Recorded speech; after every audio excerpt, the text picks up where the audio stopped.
जय माँ गंगे। गंगा दशहरा की आप सभी को हार्दिक शुभकामनाएं। गंगा दशहरा पर पूजन विधि क्या है, इसके साथ ही इस दिन कौन सी चीजें दान करनी चाहिए और दान करने की संख्या क्या होनी चाहिए, साथ ही गंगा दशहरा पर माँ गंगा की पवित्र कथा क्या है, यह संपूर्ण जानकारी आपको इस वीडियो में दी जा रही है। वीडियो पसंद आता है तो आप इसे लाइक करें, शेयर करें और सब्सक्राइब करना बिल्कुल ना भूलें। सनातन धर्म में गंगा जल को बहुत ही पवित्र और पूजनीय माना गया है। किसी भी शुभ काम और पूजा अनुष्ठान में गंगा जल का प्रयोग सबसे पहले किया जाता है। गंगा जल के बिना कोई भी मांगलिक कार्य पूरा नहीं होता है, इसलिए इस दिन गंगा दशहरा का पर्व मनाया जाता है। इस बार गंगा दशहरा 30 मई 2023 को मनाया जाएगा। पौराणिक धार्मिक मान्यताओं के अनुसार इसी दिन मां गंगा का अवतरण पृथ्वी पर हुआ था। भागीरथ अपने पूर्वजों की आत्मा का उद्धार करने के लिए गंगा को पृथ्वी पर लेकर आए थे। इसी वजह से गंगा को भागीरथी भी कहा जाता है। कहा जाता है कि मां गंगा के प्रबल वेग और प्रवाह को सुनकर मार्कंडेय ऋषि का तप भंग हो रहा था, इसलिए मार्कंडेय ऋषि ने मां गंगा को आत्मसात कर लिया था। बाद में लोक कल्याण की भावना से ऋषि ने मां गंगा को पृथ्वी पर पैर का दाहिना अंगूठा दबाकर मुक्त किया।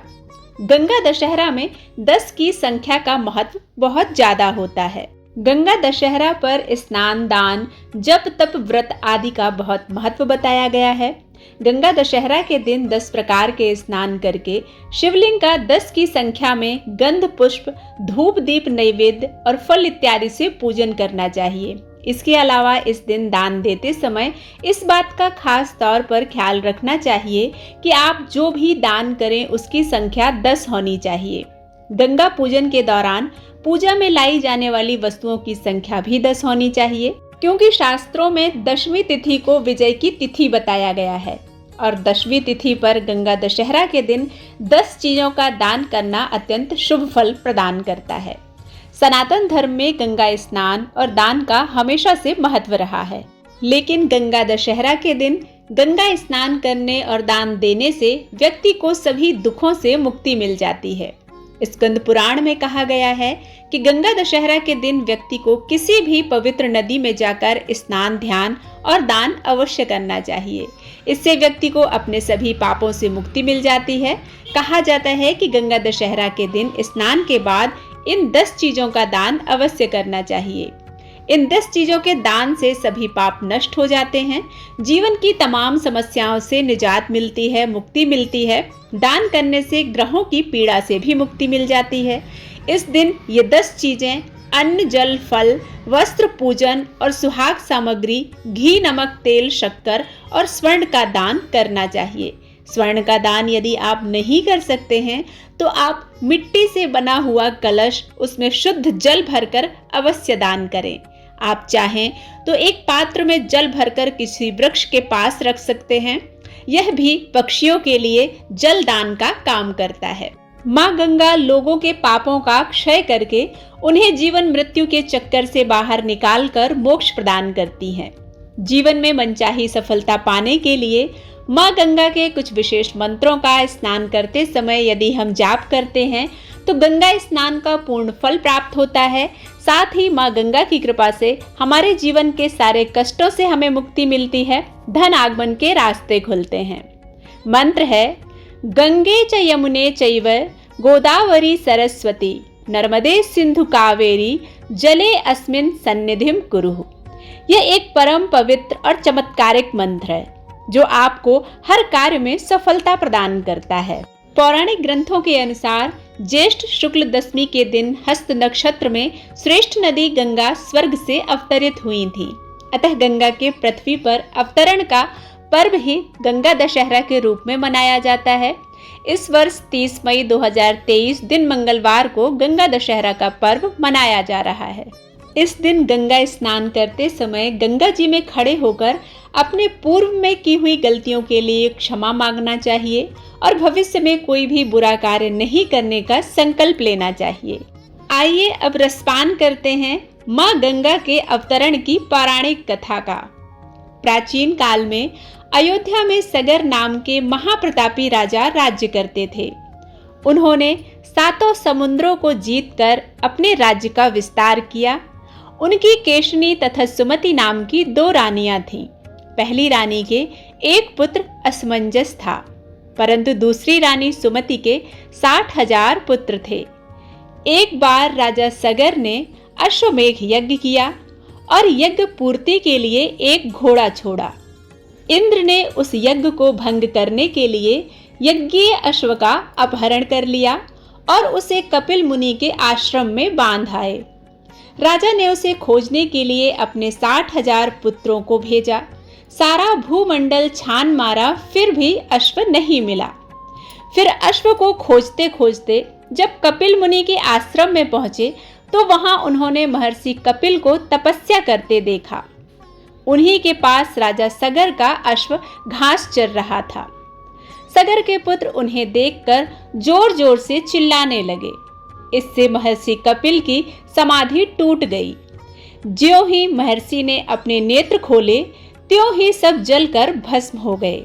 अपने पितृत्व चरणों को खोजता हुआ राजा सगर का पौत्र अंशुमान जब मुनि के आश्रम में पहुंचा तो महात्मा गरुड़ ने भस्म होने का सारा वृत्तांत सुनाया। गरुड़ जी ने यह भी बताया, यदि इन सब की मुक्ति चाहते हो तो गंगा जी को स्वर्ग से धरती पर लाना पड़ेगा। इस समय अश्व को ले जाकर अपने पितामह के यज्ञ को पूर्ण कराओ, उसके बाद यह कार्य करना। अंशुमान ने घोड़े सहित यज्ञ मंडप पर पहुंचकर सगर से सारा वृत्तांत कह सुनाया। महाराज सगर की मृत्यु के उपरांत अंशुमान और उनके पुत्र दिलीप जीवन पर्यंत तपस्या करके भी गंगा जी को मृत्यु लोक पर नहीं ला सके। सगर के वंश में अनेक राजा हुए। सभी ने 60,000 पूर्वजों की भस्मी से पहाड़ को गंगा के प्रवाह के द्वारा पवित्र करने का प्रयत्न किया, किंतु वे सफल नहीं हो सके। अंत में महाराज दिलीप के पुत्र भागीरथ ने गंगा जी को इस लोक में लाने के लिए गोकर्ण तीर्थ में जाकर कठोर तपस्या की। इस प्रकार तपस्या करते करते कई वर्ष व्यतीत हो गए। उनके तप से प्रसन्न होकर ब्रह्मा ने वर मांगने को कहा, तो भागीरथ ने गंगा की मांग की।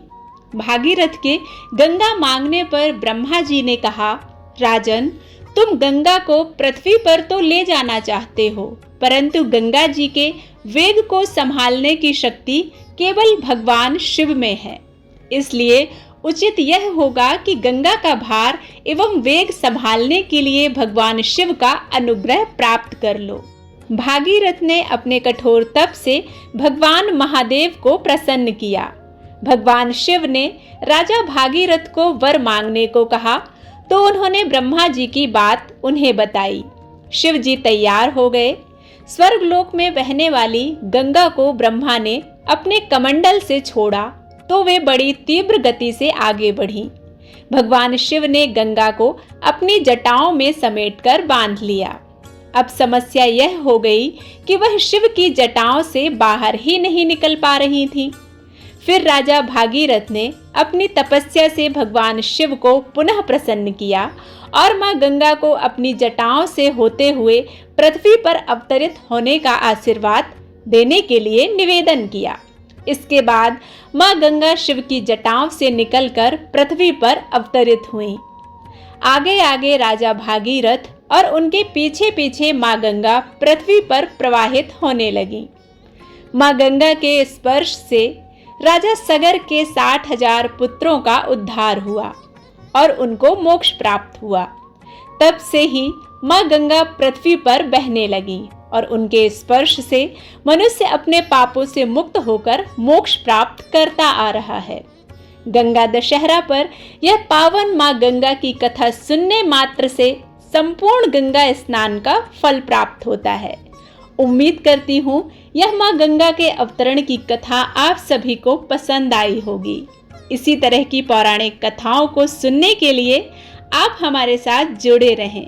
यदि वीडियो पसंद आता है तो आप इसे लाइक करें, शेयर करें और सब्सक्राइब करना बिल्कुल ना भूलें। मिलते हैं एक नए वीडियो के साथ, तब तक के लिए ओम नमः शिवाय।